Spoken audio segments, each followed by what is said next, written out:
There we go again. Dad'll be in a rotten mood all night now. He's not been in good spirits since the quarry closed. I'm not surprised, to be honest. I'd be angry too if I found out during my summer holidays that I had no job to go back to because the quarry was closing.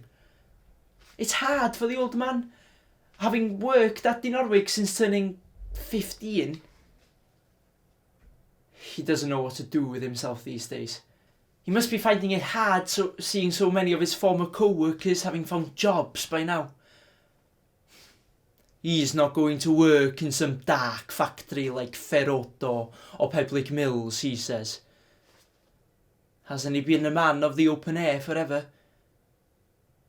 But even if it is hard for him, I'm starting to get fed up with him being angry with Mam all the time because she's gone back to work at the hair salon. That's where she used to work before she had me.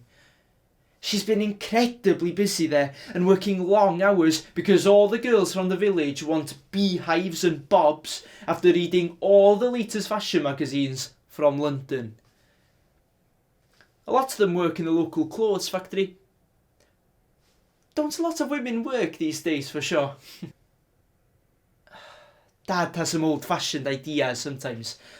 He still thinks that Mam should be at home because she's married, looking after the house and making sure there's supper on the table for Dad and me. I don't agree. The times have changed and I'm glad Mam can go out to work. There wouldn't be any money coming in otherwise. Ever since we got this new electric oven, it's easy enough for me to sort something for supper if Mam is working late. Even though Dad says cooking is a woman's job. It's about time Dad moved with the times. A lot has changed in the last decade. We didn't have a phone 10 years ago, let alone a television.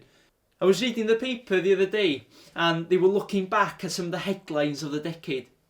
The biggest stories of the 60s. And gosh, I enjoyed looking back. This is the first decade I remember in its entirety. And it's interesting to think how much I've changed as well. I was a little boy of 8 in 1960, and now I'm 17 and hoping to go to the college in Bangor to study Welsh next summer. The paper discussed a lot of the big stories of the last 10 years, but there weren't as many stories as I'd have liked about Wales. I want to be a journalist and share stories about Wales with the world. So I've been keeping newspaper clippings for years. With these, I'll learn about what makes a good story, as well as how to tell it. I'll put the fire on before we start. An electric fire like this one is much easier than having to go and fetch coal every time. We were lucky to have this fire back in the hard winter of 1963. This was the coldest winter in over 200 years, and Llyn Padarn froze solid. I remember seeing people skating on the ice, and somebody drove a motorbike from one end of the lake to the other.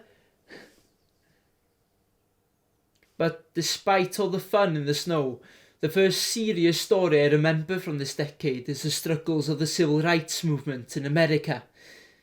Reading about the protest of these brave people made me realise how lucky I am here in Wales. Imagine not being allowed to go to a specific school, or sit in a seat on the bus, or even go to a toilet somewhere just because of the colour of your skin. It's all so awful, and I'm so glad that they won their battle to stop the rule of segregation, keeping white people and black people apart. I hate hearing about injustice like this. I think everyone deserves to be treated the same.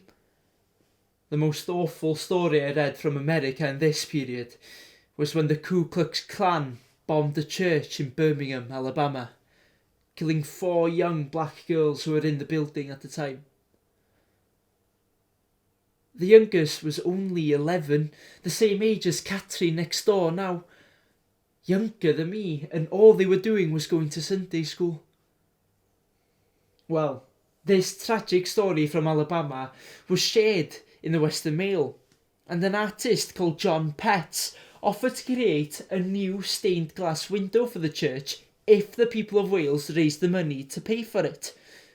Nobody was allowed to give more than £0.50 to make sure that this was a gift from as many people from Wales as possible. And I sent in my pocket money. The new window was installed in 1965 and it looks so beautiful from the pictures I've seen. I'm so glad to think that these people who fought for their rights have the beautiful Wales window to look at as they worship on a Sunday. Unfortunately, a lot of the stories about Wales which have reached the British newspapers in the last decade have been sad ones.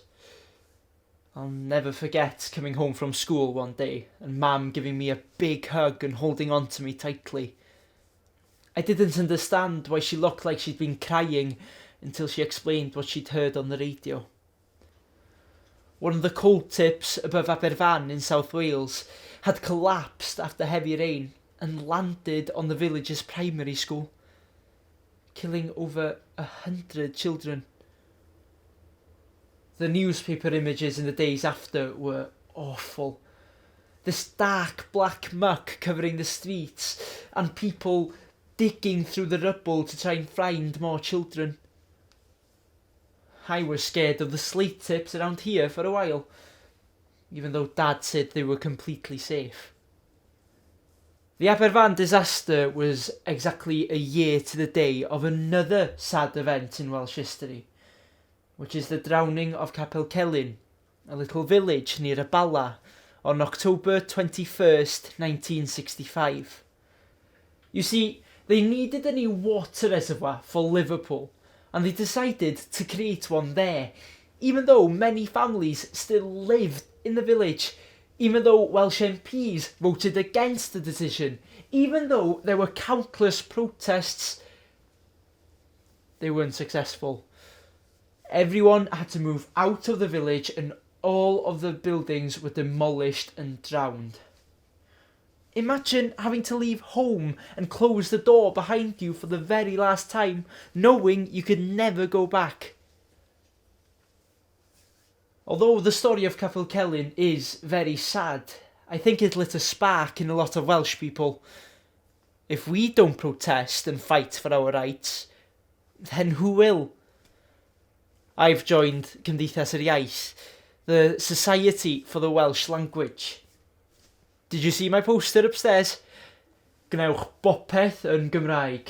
Do everything in Welsh. It's a good rule, isn't it? Welsh is my first language, and I think I should have the right to use it. I've been protesting for the language, and some of the protests have worked. People in Wales now have the right to get government forms in Welsh. It's a small step, of course, but each small step makes a difference. Like Neil Armstrong said, did you see him on the television landing on the moon and saying, "This is one small step for man, one giant leap for mankind"? Incredible, wasn't it? Mind you, the people of Wales still have quite a few steps still to take for the language. Even though I speak Welsh at home and every day, all of my lessons in school are in English.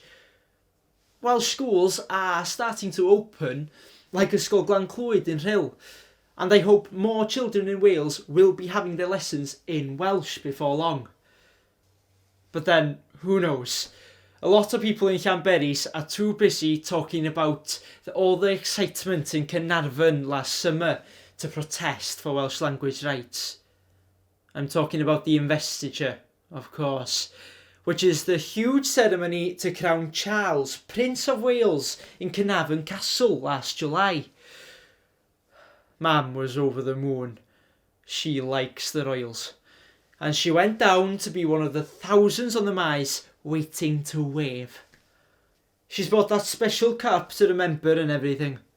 She'd have a fit if she knew I've just made a panad in it now. Dad agrees with me that it's all a load of nonsense. Although he was keen to remind everyone that the special slate stage and the special chairs were made in Dinorwig Quarry. Why does Wales need a prince that lives in a posh palace in London, I say? Although, I have enjoyed the songs by Dafydd Iwan that poke fun at the whole thing. The 60s have been so exciting in so many ways, and I feel lucky to have been young during this time. When Dad was my age, he'd already been working at the quarry for around 3 years. But I get to stay in school and go to college if I work hard enough in the exams. We've had incredible music in the last few years. The Beatles and the Rolling Stones, and loads of exciting Welsh music. I've been teaching myself to play Dafydd Iwan songs on the guitar, and I have loads of records. From Tom Jones to Hugh Jones, and Hogiau'r Wyddfa, the local favourites, of course. And from seeing the girls in the village, fashion has changed a lot too. They love the new miniskirts. It's fashionable for men to have long hair now as well. But I'm gonna wait until I'm in college to grow my hair properly. It's one less thing to argue with Dad about. I better go. There's a concert in the Majestic in Carnarvon tonight, and I don't want to miss it.